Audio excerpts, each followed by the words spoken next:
is a conversation. We're totally you know, for those listening, we're friends. Like we've known each other, what was it, 2010 or 11? Yeah, 10.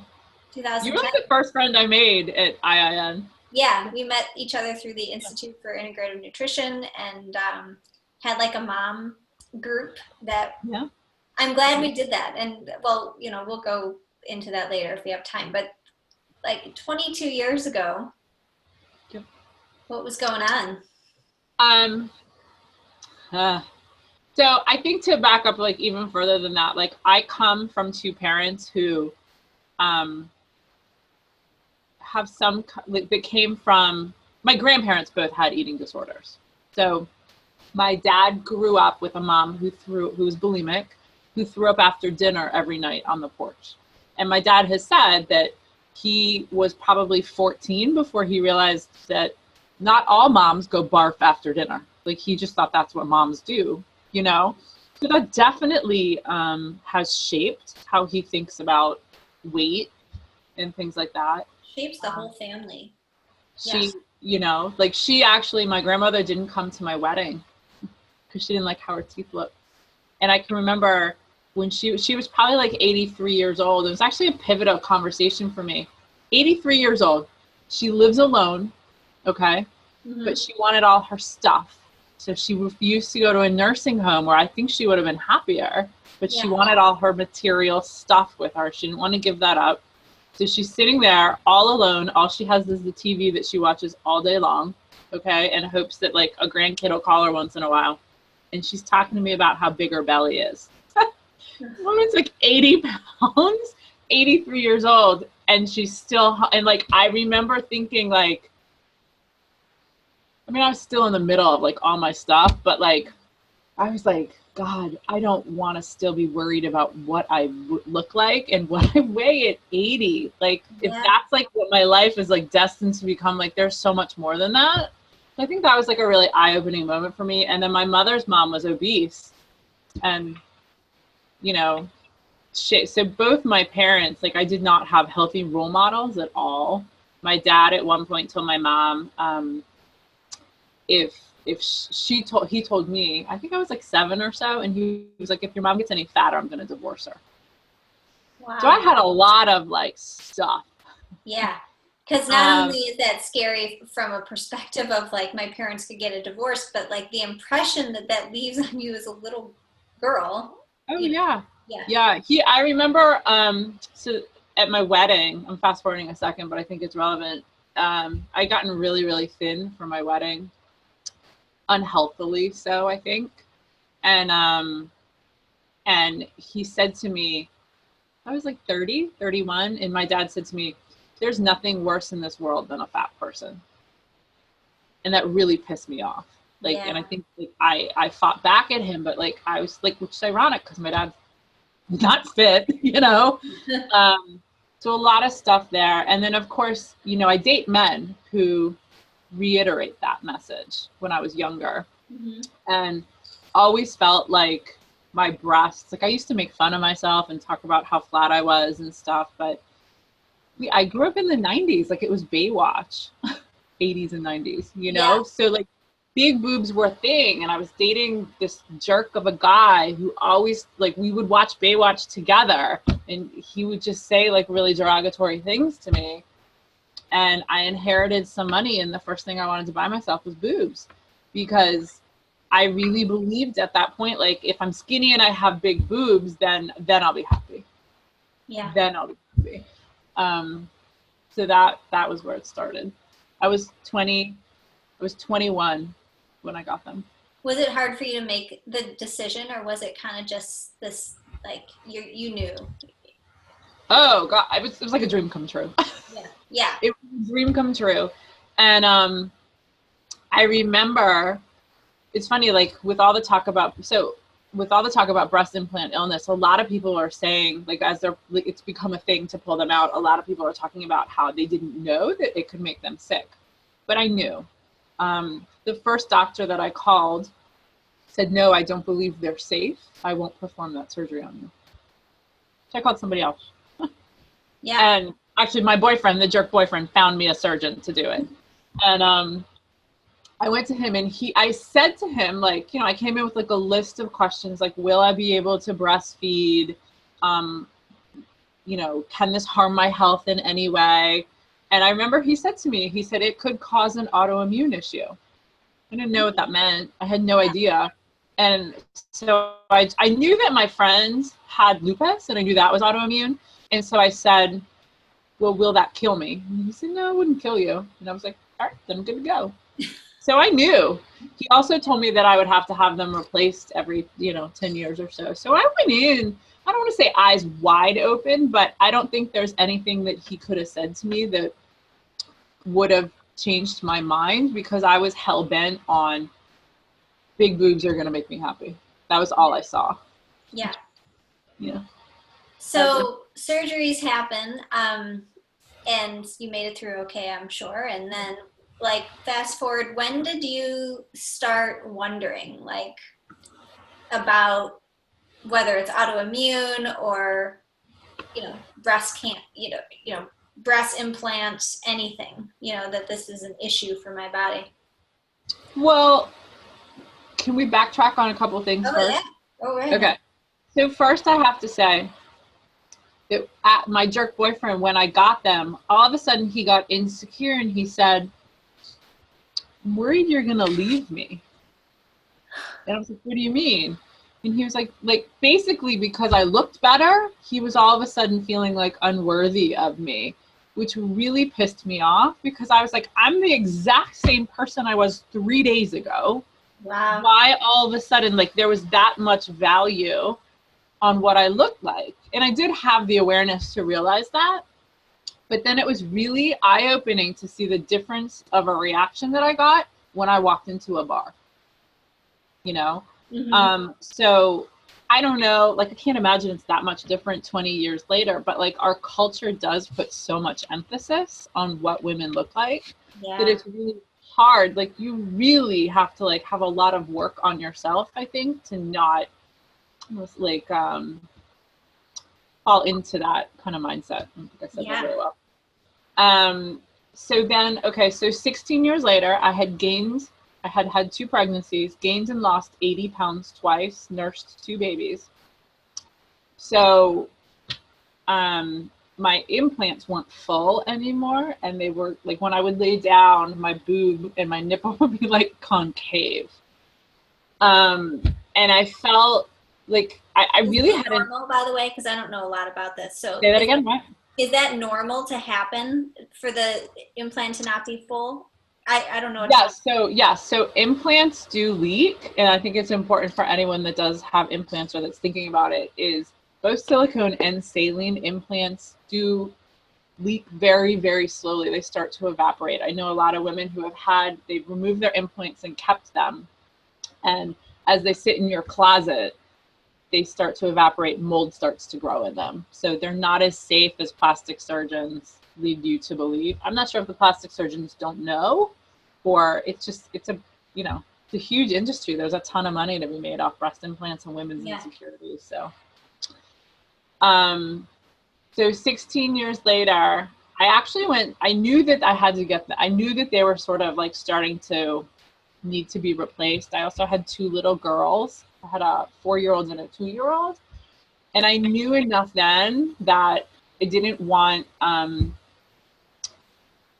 like my little girls to know that I had breast implants. You know what I mean? Like that wasn't the role model that I wanted to be for them. So I went to the plastic surgeon just to ask if I could have them taken out. And he said to me, oh, your husband wouldn't be very happy if you did that. Oh my God. There's so much wrong with that statement. You think? Oh my God.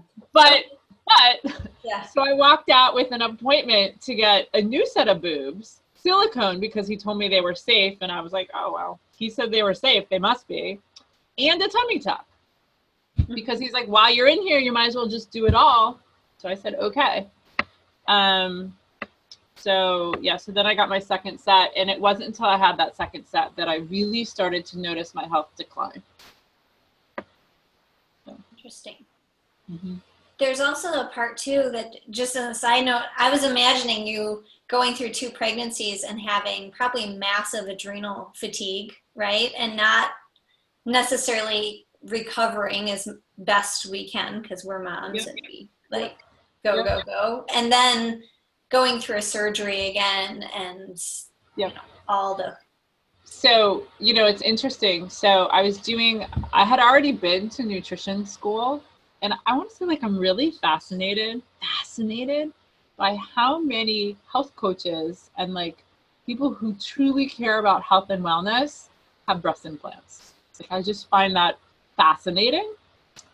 So I had already been to school, and so I was seeing like an osteopath and like doing all of the holistic things. And so I went to see her after my surgery, and I was in pretty bad shape. It took me a really long time to recover from that surgery. Now, I didn't realize that it was adrenal issues and thyroid and all of that. At the time, I just thought it would, and I also didn't know that I had MTHFR yet. Mm-hmm. So I just thought that it was almost a 7-hour surgery. And I just thought, that it was just all that anesthesia being under for so long that was making it hard for me to rebound. And then 9 months later, I got pregnant with my third, and didn't take a prenatal vitamin. So I did it like I ate liver and I drank raw milk, and I just really went like Weston A. Price Foundation. And I thought that my issues rebounding from that pregnancy and feeling so sick and so depleted was just 3 kids, pregnancy at 40, not taking the prenatal. I had no idea that it was connected to the implants just because of the timing. Yeah. What are some of the symptoms in general when someone has issues with their implants? That's a really good question. There's a really long list. I should have come more prepared. We can post the links. But so mine is I was losing my hair.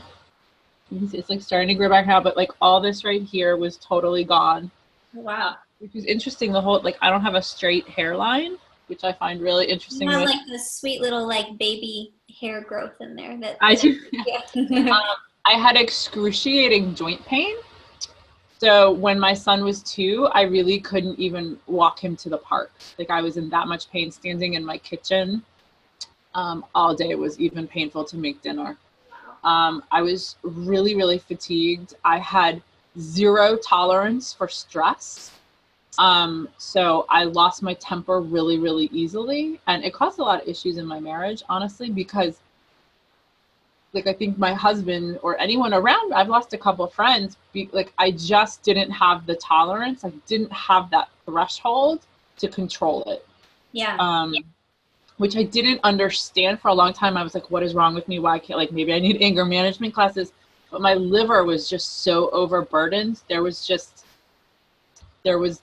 like, I just couldn't help it, if that makes sense. Yeah. Loss of eyesight is actually a big one. I didn't have that one. Leaky gut, food intolerances, and then it does lead to autoimmune issues. So there's a lot of people being diagnosed with like Hashimoto's or things like that. Lack of sex drive. I'm trying to think. High histamines, candida, because it has a biofilm around it. Yeah. I don't know, like, a lot of people talk about how they get capsules, like capsular contraction around their implants, and they start to get like hard balls. What I find is so fascinating is that's actually the body's way of protecting us from it. So it forms this biofilm around the implant because it knows it's a foreign invader and it knows it's a toxic substance. So as like the more toxic it is, the thicker and tighter the body will squeeze. So what I found out later is my body was actually like, so I had a lot of breast pain also. And what I found out later is I had a grade 4 capsular contraction in both breasts because my body was literally trying to push them out of my body. Wow. Yeah. The body's so darn fascinating. So I always tell people, because I have some friends that have implants, and so I'm always like, when you push them, are they soft or are they hard? Because if they're soft, I really believe that it's the women with MTHFR that maybe are more prone to having issues, because I have a good friend who, she seems fine. She's fine. She has saline implants that are maybe 2-ish years old. And she was like, how would I know? Why am I fine and some people aren't? And I just think it's, again, it comes back to kind of that bucket that we're all exposed to different toxins, stressors in our life. And for some people, like those implants are just what tip that threshold over, and it's too much. Just like for some, maybe it would be a vaccine or, you know, like a stressful life event. Let's just take a quick second. So for those listening who don't know MTHFR, so I have MTHFR, Joy does, my son also does. So it's kind of it's a lingo we use all the time, right? But I imagine there's some people here who have no idea. So in essence, your body has a really hard time detoxifying, and it's a genetic mutation. I don't know if we would use the word mutation, but that's kind of what it is. Do you want to share anything else about your experience? And I mean, that could be a whole other conversation, but I think it's worth to chat about, because I think I just think for whatever reason, it was just, people with MTHFR don't detox as well as other people. So whereas other people without MTHFR, maybe they could handle the breast implants. Not that I ever think they're healthy or would recommend them, but people like us are more likely to have issues than someone without it. Yeah, it took me a long time to figure out why I would run all these detoxes for people. And I knew that it worked so successfully, and it worked sometimes for me, but my body just didn't get the results, right? And then I finally realized, that's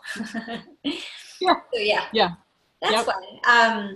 So when our body has this like low immune response and we're not detoxifying and our liver is overloaded, we can't handle much of anything. So you got to this point where you started to realize all these symptoms were happening. And I'm sure, because I know you're intuitive and you're really smart and you know your body, so you're probably on top of the fact that it was the breast implants, right? At this point, standing in the kitchen in pain, or not yet? I had no idea. I mean, I've gone to like every natural, functional. You were trying to find like what's doctor, like spending so much money trying to biohack my body and figure out like my husband would be like, you know, he's over there sleeping not at all, eating like junk, drinking tons of coffee, like, and he was like, I'm fine. Why do you have to work so hard and you're not fine? And I didn't know the answer to that. I had no idea. Because at the time, nobody was really talking about breast implant illness. Yeah. So tell me about what happened when you discovered that's what it was. My first reaction was, no, that's not possible. You know, because you don't want to hear that. It's not what anyone with breast implants wants to hear. I found out actually from, I just met a woman on Facebook, and at the time I was selling like fitness programs, and she was like, oh, I can't work out. I have breast implant illness. I was like, what is breast implant illness? And so she added me to this Facebook group. And at the time, I think there was only about 10,000 women in the group, but we all had the same symptoms. We were all, I think anyone has to be relatively healthy to wrap their head around the idea of removing their implants in the name of health, you know? Yes. And so there was 10,000 of us that all had the same story. We'd all gone to doctor after doctor, and all the blood results were like coming back normal, and everyone was like, there's nothing wrong with you, but yet I didn't feel good. Oh, another thing I forgot to mention was, and I think this was the one that bothered me the most, is I thought I had early onset Alzheimer's, and I would make a joke of it, but it was really serious. I would be looking at you, like there's no way I could have done had this conversation with you then, because I would forget what I was saying in mid-sentence, and I was really self-conscious about it. And I would sometimes look at you and just forget your name. Like I'd be like, crap, I forgot your name. So the brain fog was significant. Yeah, I would say that's even more more than brain fog. Like, yeah. Yeah, it was more, and I was just, and again, like, I was just like, God, you know, I guess it gets worse after every baby, but like, I really was self-conscious. I felt like it was impacting my business relations. Like, I didn't want to talk to people because I was so self-conscious. I knew that I was going to forget what I was saying in the middle of the conversation, and I didn't want people to think I was stupid. Yeah. And when you're in it, we make all kinds of excuses for ourselves, and not bad excuses, but I just had a baby. I'm, you know, I've had 3 children. I'm busy. I've been under stress. Like, we have all these reasons. And usually we don't want to look at the hard thing, you know, that like because now you have to take ownership of this choice you made and face it. And there's a grief and denial, you know. There was, you know, so there was the like internal piece of, I've had breasts that were a certain size that I've identified around for 22 years. But then there was also the realization of like, I spent probably $25,000 to have these breasts for 22 years, like between the surgeries and stuff. So like rapid, and now I'm going to go spend another 12 to have them removed. Like that was something, like, there's a lot of guilt around that, sort of. Yeah. You know?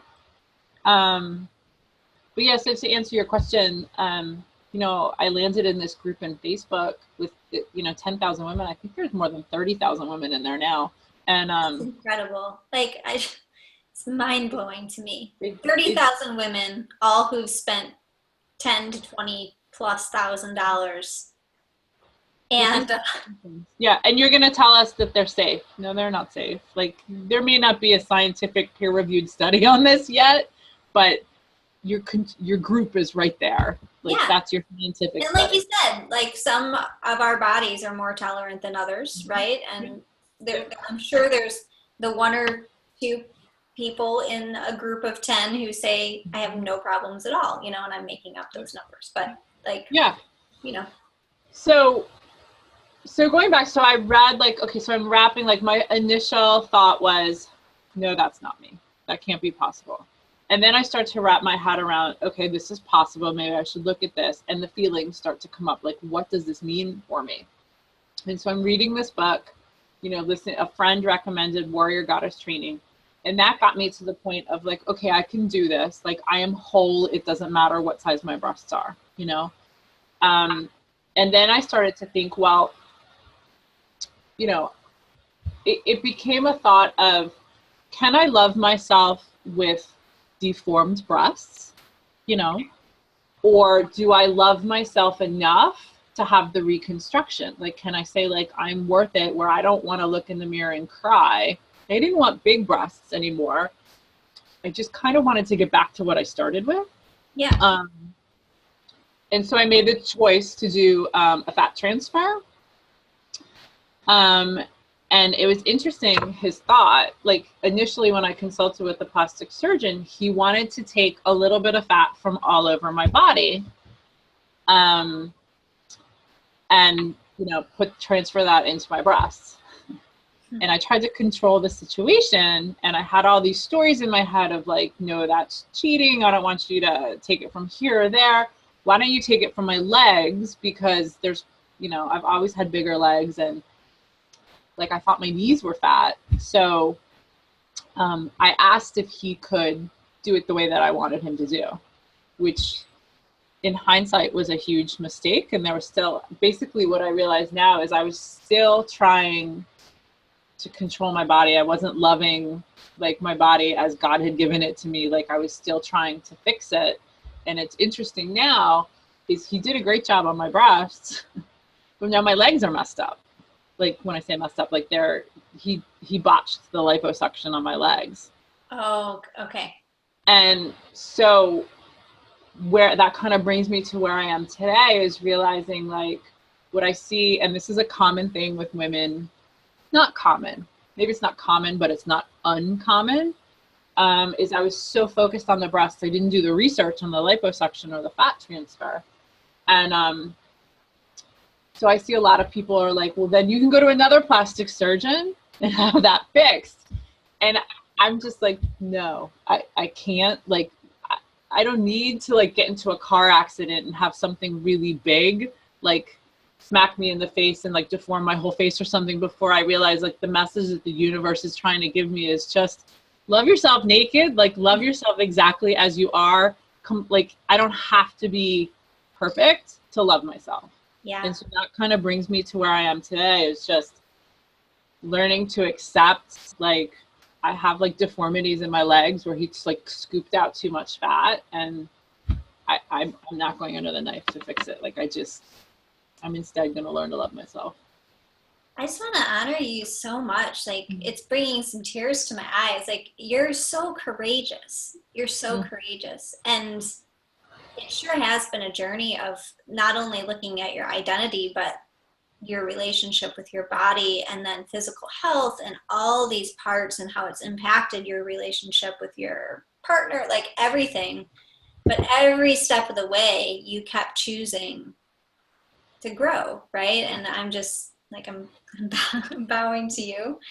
And also too comes to mind for people listening also, I've been doing this work for about 8 years maybe longer. I don't know. I guess it's been 8. I don't know about that. And like the Love Yourself Naked tagline of this business, I keep reminding people that that is not a destination. It's not like, oh, I love myself naked now, or I love myself now. I never saw it that way. I see it more as a process and a practice. Yeah. It's almost like a recovery tool, like that we come to every day and relearn and open up more to. And I just think your story really shares that, you know, because it's not like tomorrow we won't look in the mirror and see something, right? Or look in the mirror and look in our eyes and see some shame we hold about something else. You know what I mean? There's so much. It's so true. And thank you for saying that. Like, the mantra that I have really embraced the past 6 months is everything is happening for me, not to me. And I really do feel like that everything with the breast implant, like, you know, they say like your mess is your message. And I just wholeheartedly, like, so I was so excited when you asked me to do this with you, is that, like, what a better world this would be if we stopped buying into this message we get in American culture that we have to look a certain way. You know, that I don't ever look at a woman who's a bigger size, or maybe she has cellulite, or she has smaller boobs or bigger hips or whatever. I don't ever look at her and think, oh my God, she's so fat, she shouldn't be wearing that. Or like that's not, so why do I do that to myself? Yeah. You know? And I think that's really like, we have to stop judging ourselves. And then we have to, like, I have 2 little girls, like, so I just feel so strongly that I have to stop this cycle in my family if I want better for my children. Yeah. You know? And so for me, you know, is it hard sometimes, like the internal work that I have to do? Absolutely. But like, my why is right in my face. Like, I have to do this. It's not a choice. Like, it's just, I have to do this for them. Yeah. And what I hear too, and I don't want to put words in your mouth, but like the story you shared at the beginning about your grandparents and them having eating disorders, and then, you know, you thinking about your dad, and then you, and now your children, and there's all these generations, that your why seems like it's also to change the pattern of the family as a whole, you know, that like... Absolutely. Yeah, not putting that on your shoulders. No, but you know, so it's funny, like I've had a lot of trauma in my childhood, and I can remember sitting in like a therapist's office, like when my parents sent me to a therapist when I was 16, and I said that, like I recognize, like, I forgive my mother. I I'm gonna say it's not her fault, because we're responsible for our own actions, you know, and she could have chosen to stop. But like, I do believe that she loved me and she did the best she was capable of doing, which is all we can do. I'm far from a perfect parent. Yeah. But I said when I was 16, like, I want to stop. I want to break the cycle. like I feel like I'm gonna cry, but like that is really like my why. Like everything that I do, like that is what I'm driven by, is like I want better for my kids. Yeah, I'm with you. And mine's a little different, but it's all kind of rooted in that same kind of addiction, codependency, looking outside yourself for validation, like all that stuff. And I kind of feel like that should be, I hate the word should, but it kind of, if we were to look at it, like that should be the role of this generation of people. Like, can we make it better for the people who are coming up, our children and other people's children? And all coming out through the breasts, which is like nurturing and like giving life, right? And can I just tell you a funny story? So I told you, like, I redid them, when my girls were 2 and 4, because I didn't want them to know. But then when I made the decision to turn them out, like, I wish I'd had a video when you tell your like 7-year-old daughter that your boobs aren't real, like her eyes about popped out of her head. Like she was like, wait, your boobs are fake? Like, but it's been really like, it's such a good lesson for them. Like I don't see my girls ever getting a boob job ever. Like we talk about it a lot, that you can dye your hair, you can get a nose ring, like there's a lot of things, but they understand that like they know mommy's had plastic surgery, and I think they understand like why not to do it. They've learned from my mistakes. Hopefully. Yeah. I had plastic surgery on my ears when I was 5 years old. Really? Yeah. My parents, when I was born, my ears kind of like stuck out and one bent. Yeah. And I think they were really, a lot of people said that I would just grow into it and it would be fine. Yeah. But my parents were very concerned that I was, I don't know. I don't know what their concerns were, but so concerned that I had this huge surgery, right, at the age of 5, and like 13 stitches in each ear and a turban on my head through the summer. And I think about how like that impacts our psyche, right? Like that we must change in order to be liked, right? Yes. Yes. I mean, our culture in this area is really broken, I think. I'd be curious to see like what it's like in other cultures, in different countries, but we have a lot of work to do in this country. Well, maybe this conversation will impact a couple, if not hundreds. We don't know. We don't know where it goes, but at least one person. We'll hold the vision for that. Yeah. Yeah. Thank you so much for being here. Where can people find you? So if they want to reach out more, if they, they want questions, they want to know what you're up to. So I'm actually mostly on social media right now. My vision for myself is to have a blog one day. I don't even have a website anymore. So it's just on social media, on Facebook, Joy Hawk, and I'm trying to transition over to Instagram, which is Joy Hawk Nutrition. Great. And by the way, we'll post a link below. Joy is one of my favorite people to follow on social media, because she's just the most genuine, like what you see is what you get, and also inspirational, all in the same. Like I think it's evident by just being in part of this conversation, but definitely follow her and stay connected.